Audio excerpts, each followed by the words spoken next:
ulo ng baka. Vlogger na kilala sa kanyang mukbang videos, pumanaw matapos kumain ng buong Kain natin, ulo mga ng idol. baka. Ang buong pangyayari, alamin.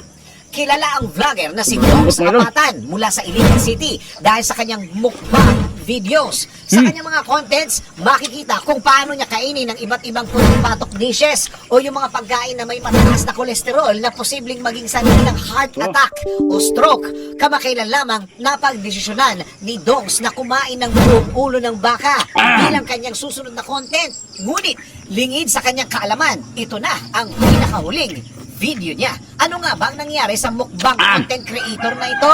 Tara, alamin natin. Ayon sa kanyang kapatid na si Leia Apatan, umalis lamang ng bahay si Dongs matapos gawin ang kanyang video kung saan kumain siya ng pinalambot na ulo ng baka na may kasamang kanin at suka. Makalipas ang ilang oras, nakatanggap ang kanyang pamilya ng hindi inaasahan